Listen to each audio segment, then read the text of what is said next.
Hello, I'm John McKinney, President of SchoolBus, and on behalf of the entire IC family, we'd like to thank you for your purchase decision. Our team understands that on a daily basis, you move our nation's most precious cargo. We think that we have provided you the best product, most efficient, most reliable to get that job done. The video you're about to see is going to help you do that job even better. We're going to take you under the hood, around the outside of the product, and inside to show you how to get the most out of the product you now had purchased. Let's get started. Let's get started under the hood.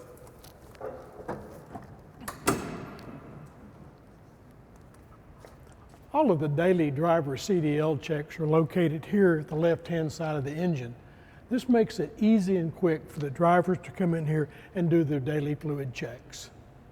At this location, you can simply pull the engine oil dipstick to check the engine oil level. The transmission dipstick is located here also. You will want to be careful that you do not overfill, as this might cause oil frothing and damage the transmission as badly as running with lack of oil. The coolant and power steering fluids are all translucent reservoirs, so they can be checked visually in just moments. The daily driver CDL checks properly performed help to make sure your bus runs smoothly and safely. The air cleaner makes sure the air going into the engine is clean. It is equipped with a gauge that measures resistance. As the cleaner gets dirty, the gauge will start to move from the green to the red area. Rely on this gauge. Do not open the air filter assembly unnecessarily, as this could introduce contaminants into the engine and cause premature wear or failure.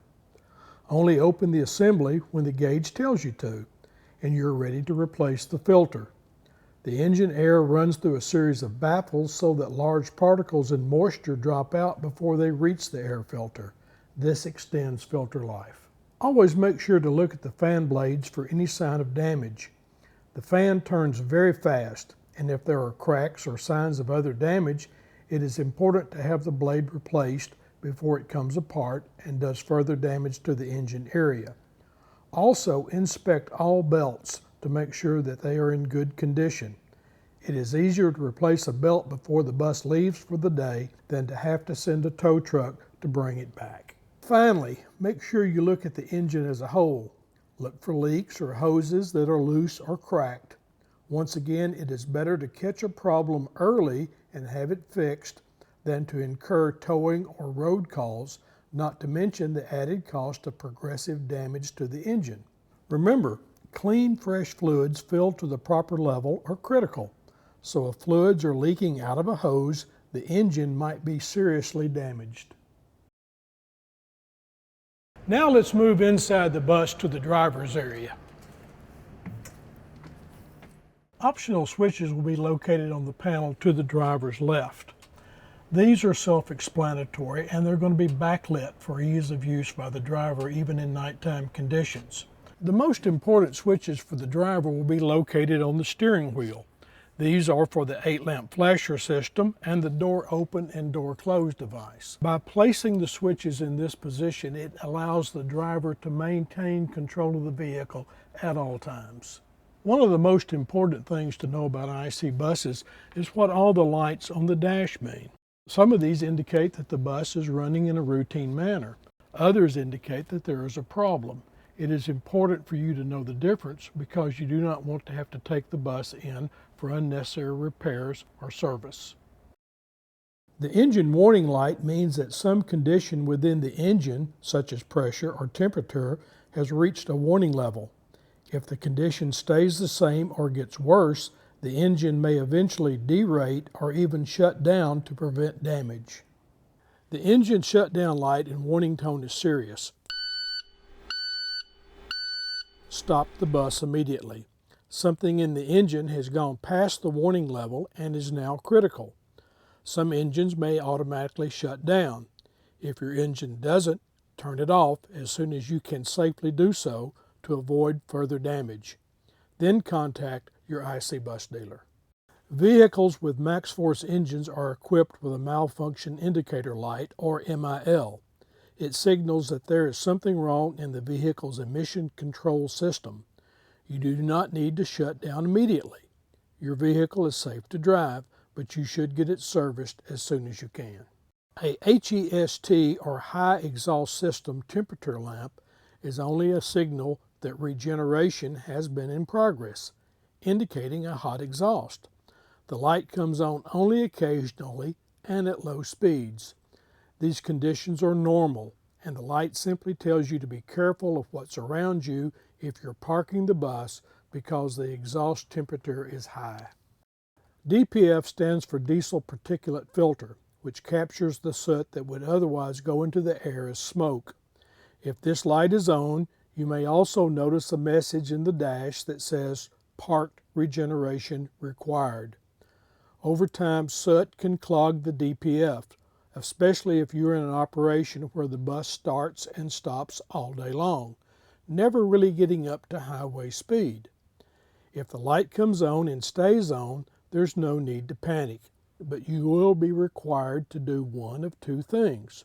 First, you can run the bus at highway speeds for 20 minutes or so, which should generate enough heat for the DPF to burn the soot to ash and clear itself. If you can't get on the highway, you'll need to do a parked regeneration. Having the engine warmed up to operating temperatures before regen will speed the process. When you see a flashing DPF light, it means the exhaust filter is just about full and the bus can't go much further. Without delay, complete a parked regeneration, because if you don't, the vehicle controller will begin to limit power to help prevent damage to the engine and the exhaust system. If the DPF light is flashing with a beeping alarm, it means the exhaust filter is completely full and the engine power is being derated to prevent damage. In some buses, the engine warn light will also be displayed. Immediately do a parked regeneration. To start a parked regeneration, find a place away from flammable materials, structures, or vapors where you can park for a minimum of 20 minutes. Set the parking brake, but leave the engine running. Put the vehicle in neutral. Now push the parked regeneration button on the right side of the dash. Also, if your bus has a regeneration inhibit switch, make sure it's not lit up or on. After you've pushed the park regeneration button, you should see a message in the dash that says Parked Regeneration Active, and the engine RPMs will increase. That's normal. As the exhaust gets hotter, it will get quite hot, so be careful. It will burn the soot in the DPF and clean it out. Try not to interrupt the parked regeneration process. Wait until it completes. The DPF light will then go out, the message center will clear, and you can resume your normal driving. If the light does not go off, you will need to contact your closest IC Bus dealership to determine the problem. The service interval feature provides a visual reminder to the operator that the oil change interval has expired and that routine maintenance should be performed. This feature measures the distance, time, or fuel used from the last maintenance performed on the vehicle and calculates when the next maintenance is due. Use the automated pre-trip lamp check feature to check your exterior lights. To initiate, turn the ignition key to auxiliary or accessory. Then hold down the work light for 5 seconds. The light indicators on the dash will begin to flash. With this Diamond Logic feature, you can check all lights except backup lights. Ultra-low sulfur diesel is required for all on-highway diesel engines used with advanced after-treatment systems. For complete details on fuel requirements, see the engine operation and maintenance manual supplied with the vehicle. Biodiesel blends having more than 5% pure biodiesel are not within diesel specifications. To determine acceptable biodiesel and biodiesel blends, refer to the engine operator and maintenance manual for the applicable engine. The MaxxForce engines do not use biodiesel blends higher than 20%. While the engine may appear to run properly with higher biodiesel contents, these can damage diesel oxidation catalyst and/or clog the DPF prematurely. Currently, the buses with MaxxForce 7 or MaxxForce DT engines do not require SCR or selective catalytic reduction systems to be 2010 compliant. In the future, SCR will be added to our medium-duty engines. Full power hydraulic brakes are standard on the CE bus. Full power hydraulic brakes offer 7% better stopping capacity than other hydraulic brake systems because the system operates much like an air brake system in that the energy is immediately available in accumulators. Many of the sounds that the driver will hear when the key is turned on are the pumps that make sure that the accumulators are completely charged. Other features of this system are powered park brake, which can be actuated by simply pushing the actuation switch on the dash, and automatic traction control. Air brakes are optional equipment, and if your bus is so equipped, check your owner's manual for information regarding periodically draining moisture that will collect in the reservoirs. Your bus may be equipped with automatic drain valves that ejects moisture and contaminants from the reservoir in which it is connected. It operates automatically and requires no manual assistance or control lines from other sources. The reservoir should be drained and the valve should be examined periodically to ensure that the drain passage is not obstructed. Thank you for taking the time to watch this video, but most importantly, thank you for your purchase of an IC Bus product. Your IC Bus has been designed to give you years and years of productive service, and by following the advice in this video, you'll get the most out of your IC Bus product.